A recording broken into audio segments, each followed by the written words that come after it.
संत कबीरदास जी का जीवन और उनकी कहानियाँ हमें सिखाती हैं कि ईश्वर बाहर की दिखावटी पूजा में नहीं बल्कि सच्चे प्रेम और मानवता में बसते हैं। यहाँ उनकी एक बहुत ही प्रसिद्ध और प्रेरणादायक कहानी है, कबीर और सच्चा सौदा। एक बार कबीरदास जी बाजार से गुजर रहे थे, तभी उन्हें एक व्यापारी मिला जो बहुत अहंकार में था। उसने कबीर जी का मजाक उड़ाते हुए कहा, हे कबीर, तुम हमेशा फटे पुराने कपड़े पहनते हो, क्या तुम्हें संसार के धन दौलत और ठाट बाट से कोई मतलब नहीं? कबीर जी मुस्कुराए और उन्होंने अपनी झोली से एक सुई निकाली और व्यापारी को देते हुए बोले, भाई, तुम बहुत धनवान हो, तो क्या तुम मेरे लिए एक छोटा सा काम कर सकते हो? बस इस सुई को संभाल कर रखना और जब हम मरकर ऊपर जाएं तो मुझे यह सुई लौटा देना। व्यापारी हैरान होकर बोला, कबीर, तुम पागल हो गए हो क्या? मरने के बाद कोई साथ में सुई ले जा सकता है क्या? यहाँ से हम खाली हाथ ही जाएंगे। कबीर जी का उत्तर। कबीर जी ने शांत भाव से कहा, यही तो मैं तुम्हें समझाना चाहता हूँ।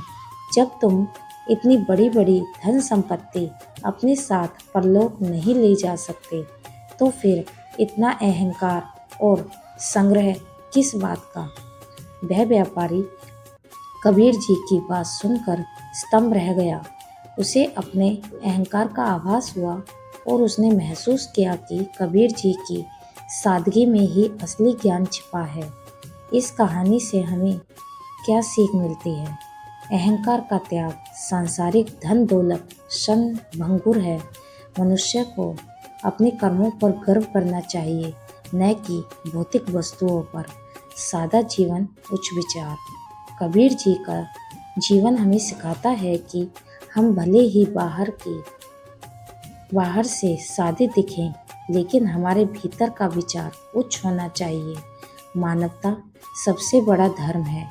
ईश्वर किसी मंदिर या मस्जिद में नहीं, बल्कि दूसरों की सेवा और प्रेम करने वालों के हृदय में वास करते हैं।